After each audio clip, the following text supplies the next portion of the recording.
चरण स्पर्श गुरुजी। खुश रहिए। गुरुजी, यहाँ हम करीबन 2-3 महीनों से रह रहे हैं। हम ये देखें कि यहाँ बड़े बड़े जो संत लोग हैं, इनके यहाँ गौशाला में जैसे जर्सी गाय, साहीवाल ये सब रहती हैं, और आदमी रोडों में देखता है कि देसी गायों को मार के डंडे वगैरह भगाया जाता है इस तरह। क्या ये पूछना चाहता था गुरुजी कि क्या ये संतों की यही गौ सेवा है कि वो अपने आश्रमों में जर्सी गाय, साहीवाल, अन्य इत्यादि गायों को, जो अच्छी नस्ल की गाय हैं, इनको रखा जा रहा है, और वहीं पास संतों के ही सामने वहाँ पास देसी गायों का अपमान हो रहा है? बताइए। अच्छा ये बताओ जी। आज संतों के पास 20-20 हजार गाय हैं देसी। कुछ गौशालाओं में 50-50 हजार गाय हैं देसी जी। हैं या नहीं? तो सारी जिम्मेदारी संतों की ही है क्या? आप गृहस्थों की भी तो जिम्मेदारी है। एक एक दो दो गैया आप रखेंगे तो गैया सड़क में क्यों घूमेगी? संतों ने तो रखा है। किसी ने 500 गैया, किसी ने 1000 गैया, किसी ने 10,000। अब उससे ज्यादा गैया है तो सड़क में घूम रही है। अब हॉस्पिटल में 50 बेड का हॉस्पिटल है और मरीज 100 है, तो कैसे रखेगा हॉस्पिटल वाला? ये बताओ। नहीं, आप गृहस्थों की भी जिम्मेदारी है ना बेटा। आप भी तो युवा हैं। संतों से आप उम्मीद लगा रहे हैं कि वो गौ सेवा करें। संत कर भी रहे हैं। आज पूरे भारत में सबसे ज्यादा गौ माता संतों के पास ही हैं, और देसी गाय हैं। संत लोग जर्सी गाय ना के बराबर रखते हैं, नहीं रखते, देसी गाय ही रखते हैं जी। लेकिन आप लोगों की भी जरूरत है कि 2-2 गाय आप भी रखिए। हमेशा संतों को ही टारगेट क्यों करना है? ये बताओ। उनके बारे में गलत क्यों सोचना है? क्या ये गृहस्थों की जिम्मेदारी नहीं है गाय रखना?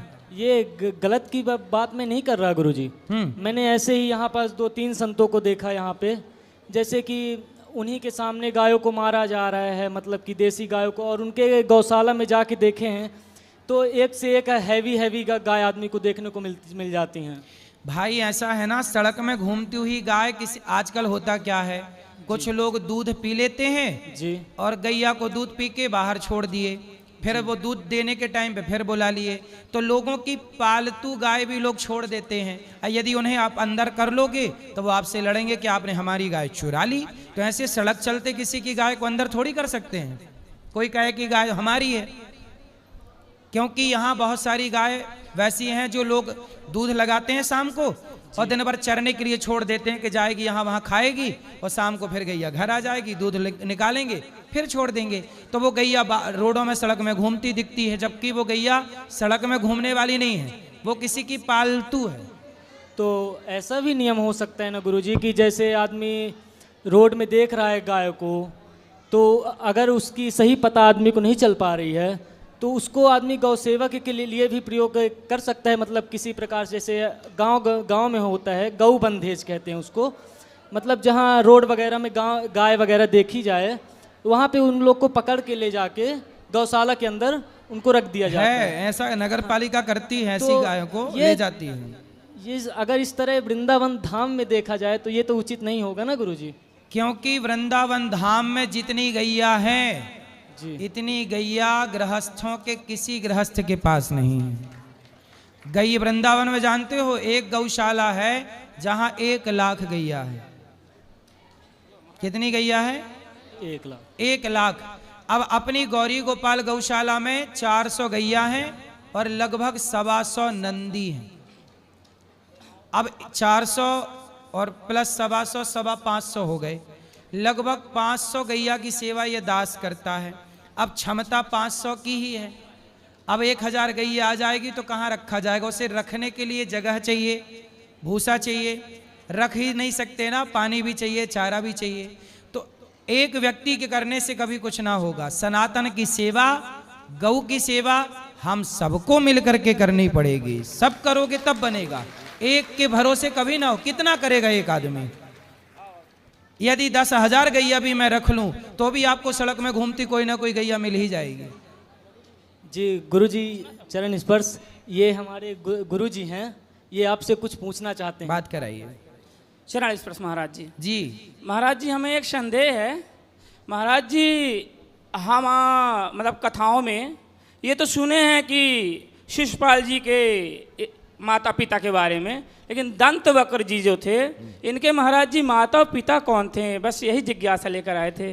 शिशुपाल दंतवक्र, जी दंतवक्र महाराज। के माँ बाप से मिलना है आपको? नहीं महाराज जी, हैं? बस उनकी थोड़ी जानने की जिज्ञासा थी। मैं अभी प्रसंग बता दूंगा कहाँ लिखा है, तो आप पढ़ लेना उसको। जी महाराज जी, पूरा अवश्य।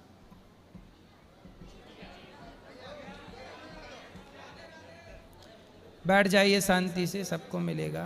राधे राधे गुरु जी। जी मैं अब आपसे आपके 5 साल से कथा सुन रही हूँ। आपकी कथा सुनने से हमें बहुत सुधार आए हैं। जी। अब मछली खाते थे, मछली छोड़ दी, मीठ मछली खाते थे। हम्म। लड्डू गोपाल की सेवा ले लिए हम। सही है। तुलसी की माला भी पहन लिए हैं, पर तुलसी की माला पहने हुए मेरे पति गाली देते हैं, बोलते गंदा काम करती, तुलसी की माला पहन रखी है। कोई बात नहीं, आप तुलसी की माला पहनिए, भगवान का नाम जपिए। लोग क्या कह रहे हैं ध्यान मत दीजिए। चलो। गुरु मंत्र ली हूँ 6 तारीख की गुरु मंत्र आपसे। हाँ, जपो उसका अब मंत्र का मेरे जाप करो। प्रश्न है, मेरे भाई है ना सारे नशा करते हैं, दारू पीते हैं, कहाँ गांजा है? पीते हैं, बात कराओ, और लड़की से भी बात करते हैं। मम्मी पापा माँ को गाली देता है, ये बात गंदा कराओ, गंदा बात गाली। कराओ, या बात कर लो भैया। जी गुरु जी। क्या नाम है? राम किशोर कुमार। राम किशोर। हाँ जी। तो भैया आप किसी लड़की से बात करते हो? नई लड़की से तो अभी बात नहीं करते हैं। पहले करते थे। 13 साल का है। कितने साल का? 13 साल का। 11 13 पढ़ाई करो बेटा। पढ़ाई नहीं करता, बोलता मर जाऊंगा, पढ़ाई नहीं करूंगा। 3 साल हो गया, पढ़ाई नहीं करता है। चलो बात कराओ। हाँ जी गुरु जी। ये बताओ, बड़े हो के क्या करोगे? झाड़ू लगाओगे, पोंछा लगाओगे, बर्तन धुलोगे, क्या करोगे? नहीं गुरु जी, अभी तो काम करता हूँ। क्या? वही मजदूरी। काम करके 3-4 फोन अरे तुम बार बार माइक ले रही हो, बैठ जाओ। सुनो, अब तुम बेटा यदि पढ़ लोगे तो डॉक्टर बन जाओगे, इंजीनियर बन जाओगे। यदि पढ़ोगे नहीं तो सारी जिंदगी मजदूरी करना पड़ेगी। तो मजदूरी करना है सारी जिंदगी की, पढ़ लिख के कुछ अच्छा बनना है। गुरु जी पढ़ने का मन नहीं करता है। तो फिर सारी जिंदगी मजदूरी करनी पड़ेगी आपको। मम्मी भी बहुत बार समझाया, पढ़ने का मन नहीं करता है मेरे फिर को। आप मजदूरी करने के लिए तैयार हैं? सारी जिंदगी आप मजदूरी करेंगे? वो तो मैं 6 महीने पहले ही बोल दिया था कि मजदूरी ही करूँगा। क्यों बेटा? पढ़ लिख के डॉक्टर भी आप बन सकते हैं, इंजीनियर भी बन सकते हैं, एडवोकेट जज भी बन सकते हैं, आप सब बन सकते हैं। मम्मी तो अभी भी पढ़ाना चाह रहा है मेरे को, लेकिन मेरे को पढ़ने में मन नहीं लग रहा है। पढ़ लो बेटा, पढ़ लो। पढ़ लोगे तो बढ़िया बड़ी बड़ी गाड़ियों में चलोगे, बड़े घर में रहोगे, अच्छी जिंदगी जियोगे, माँ बाप को सुख दोगे, समाज में आपका नाम होगा। और ऐसे ही नहीं पढ़ोगे तो फिर मजदूरी के सिवा कोई ऑप्शन नहीं है। कोई टैलेंट सीख लेना कुछ, ठीक है? जी गुरु जी। चलो वहाँ ले जाओ, दे दो भैया को, दो।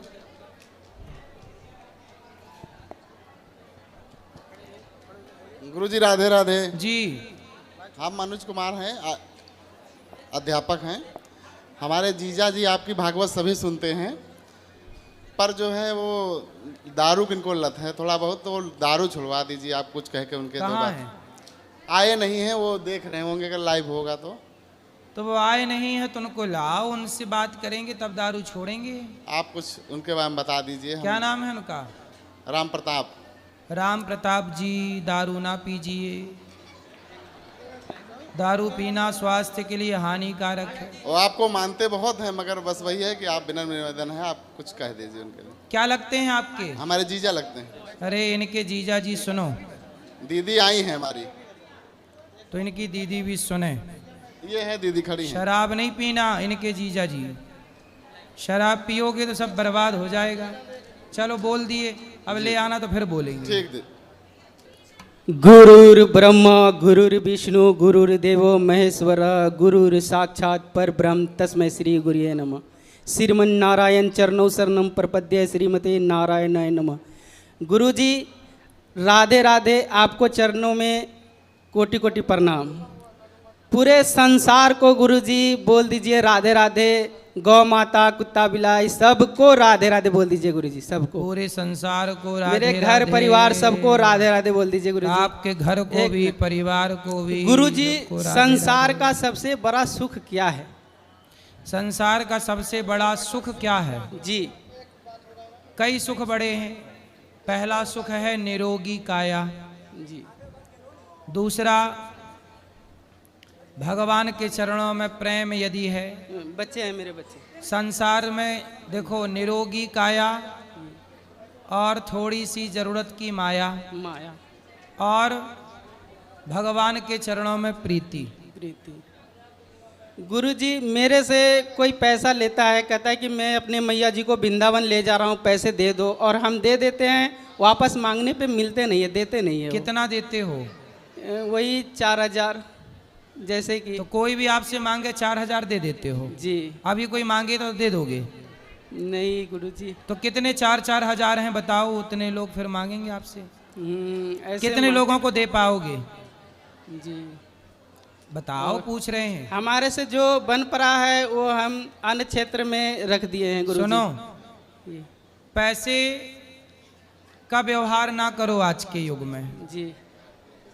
आज के युग में पैसा लोग ले तो लेते हैं पर वापस नहीं देते, नहीं देते। इसलिए अब ईमानदारी इस युग में कम हो रही है, धर्म सच्चाई कम हो रही है, भ्रष्टाचार बेईमानी बढ़ती चली जा रही है। इसलिए आप पैसा जब दो तो इस विचार से दो कि ये वापस आना नहीं है।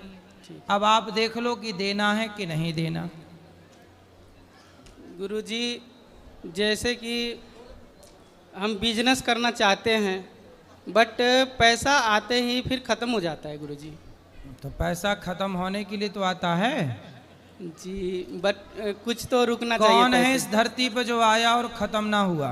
सबको खत्म होना है।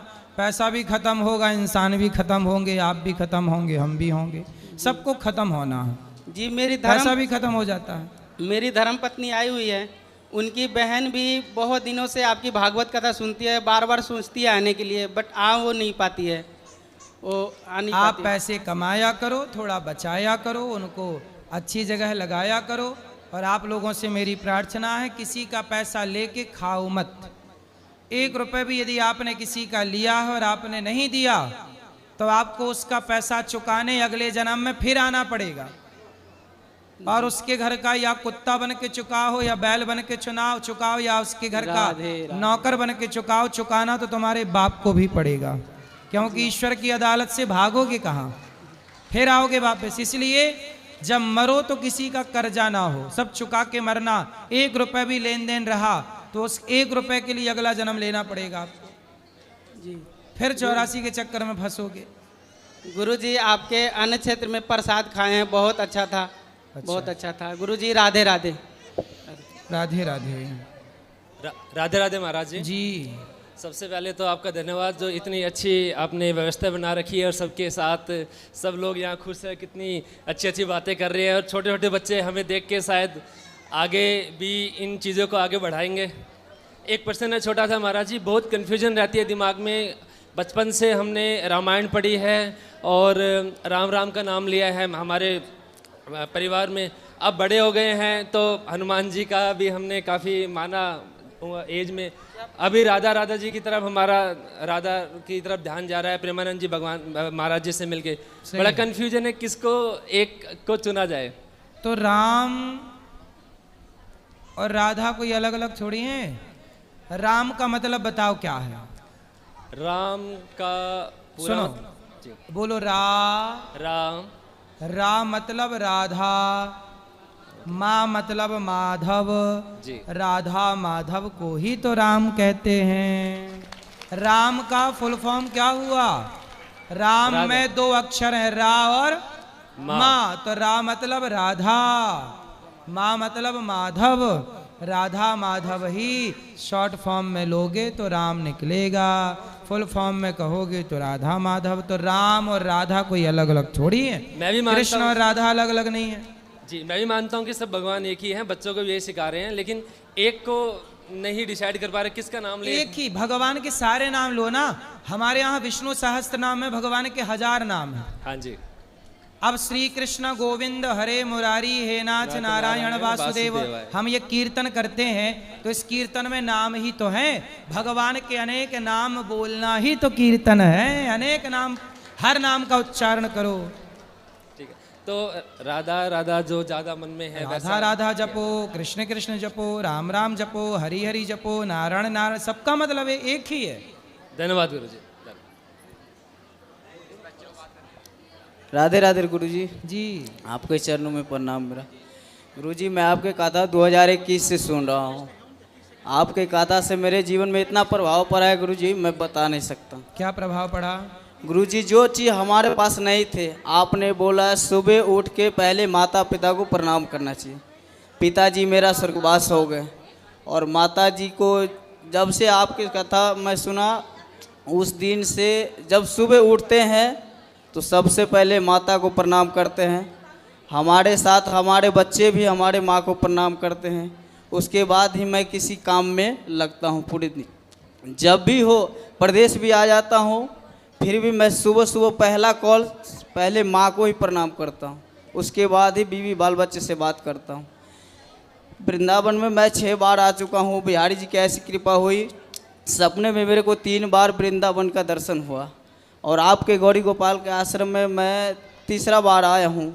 एक बार प्रश्नोत्तरी भी नहीं हो पाया मेरा। प्रश्न क्या है बताओ? प्रश्न है गुरु जी, जो रास्ता आप बताते हो उस रास्ता पर मैं जा रहा हूँ। सही है।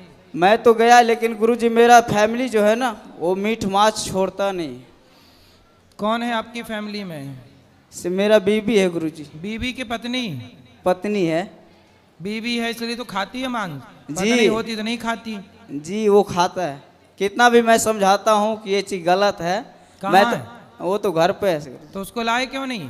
गुरुजी आप कह दीजिए, वो कथा भी सुनता है लेकिन मीठ माछ छोड़ने के नाम नहीं लेता। सुनता है कि सुनती है? सुनती है जी। तो उनको ले आना तो कथा सुना करेंगी और वो यहाँ ले आना समझाएंगे। जी गुरुजी एक बार बोल दीजिए। क्या नाम है उसका? नाम शोभा देवी है। उसका? के अच्छा शोभा जी, शोभा देवी। शोभा देवी जी, आप मांस ना खाओ मेरी माँ। ठीक है गुरुजी बहुत समझा दिए। मैं तो भक्ति के मार्ग पे ही चलता हूँ। मैं अपने दोस्तों को भी समझाता हूँ। कोई मेरे को गुस्सा करता है मैं चुप हो जाता हूँ, 2 मिनट के बाद ही उसको जवाब देता हूँ। वो मेरे को पागल समझता है। ठीक, ले आना। ठीक है। राधे राधे चलो गुरुजी। इनको भी देना भैया को माइक। राधे राधे गुरुजी। जी मेरी माता जी का थोड़ा दिमाग का समझ में नहीं आता, क्या चलता रहता है उनके दिमाग में। जी। कभी भी कुछ भी सोचती रहती गुरुजी। क्या? उनको लगता है कभी मुझे कुछ दिख रहा है, धन दिख रहा है, कभी कुछ हो गया। 1 साल पहले छोटे भाई का वो देहांत हो गया है। ठीक है, उसको एक बीमारी हुई थी, हर्पीस जॉन्डिस नाम की रेयर बीमारी है, इन्फेक्शन से फैलती है सर। कान का इन्फेक्शन हुआ था, उससे उसका बुखार चढ़ा, मस्तिष्क खत्म हो गया। जब से उनका दिमाग अजीब सी हरकतें करता रहता है। कोई बात नहीं, भगवान का चिंतन करते रहिए। जी जी। गुरु जी राधे राधे। जी जय श्री नारायण। जी गुरु जी पहले तो मैं ये कहना चाहूँगा कि आपकी आशीर्वाद से वृंदावन में वास मिल गया। बहुत अच्छा आपने आशीर्वाद दिया था, बहुत अच्छा वास मिला। मगर अब बहुत कठिन समस्या खड़ी सामने हो गई है। या तो वो वास छूटने का नंबर आ रहा है। जी समस्या ये हो गई कि बहू जो है बेटे की, उसे ब्लड कैंसर हो गया है। 3-4 महीने हो गए, बहुत परेशानी में चल रहे हैं। ठीक है, होगा। उनको अच्छे डॉक्टर को दिखाओ। एम्स में इलाज चल रहा है गुरु जी, वैसे कोई दिक्कत नहीं है। एम्स में इलाज चल रहा है, वैसे बस उसी की परेशानी सबसे ज़्यादा है। होगा, बिहार जी ठीक करेंगे सब। आपके चरण कम, आप ही गए थे उसका मतलब उद्घाटन करने के लिए भी। आशीर्वाद बुलाया है था। बिहारी जी सब ठीक करेंगे। अच्छे डॉक्टर को, अच्छे लोगों को दिखाओ, भगवान ठीक करें। थोड़ा आयुर्वेद का भी दिखाना। आपको एक पर्चा भेजा जाए, उसे एक नज़र डाल लेना उस पर बस। जरूर जरूर। खड़े हो जाइए, खड़े हो जाइए, खड़े हो जाइए। पहले प्रश्न करिए, पहले प्रश्न। अच्छा चलो बोलो, जल्दी करो मैया। गुरु महाराज राधे जी। गुरु जी, मैं आपको 5-6 साल से जब कोरोना आया था तभी से भागवत सुन रहे हैं। तो आपकी तो मैं बहुत बड़ी फ्रेंड हूँ। मैं आपको भागवत रोज़ सुनती रहती हूँ और इतना मुझे अच्छा लगता है मैं कि क्या बताऊँ। मैं अगर नहीं कभी चालू करती टीवी तो मेरा छोटा लड़का चालू कर देता है, कहता है मम्मी आज अनिरुद्धाचार्य पंडित जी क्या आप भागवत नहीं सुनी। तो मैं आपको खुश रहो मैया, कथा सुनते रहो। कोई सेवा हो मेरे लग तो बताओ। पहली बार मैं आई हूँ यहाँ गौरी गोपाल पे, तो मुझे 5,000 दान करना है। ठीक है, नाम लिख लीजिए। और पंडित जी मेरे 2 लड़का 2 लड़की हैं, उनको आप आशीर्वाद दे दीजिए। आशीर्वाद। और मेरे पति जी को आप आशीर्वाद दीजिए, मेरे पापा को, भाई भतीजे सबको आशीर्वाद दे दीजिए। आप पुण्य कर रहे हैं, उसी से उनको सब आशीर्वाद होगा। अब जिनको मिलना है ऊपर चलिए, ऊपर मिलेंगे सबको, और प्रश्नोत्तरी कल फिर होगी, फिर जुड़िएगा। आज के लिए इतना ही। राधे राधे।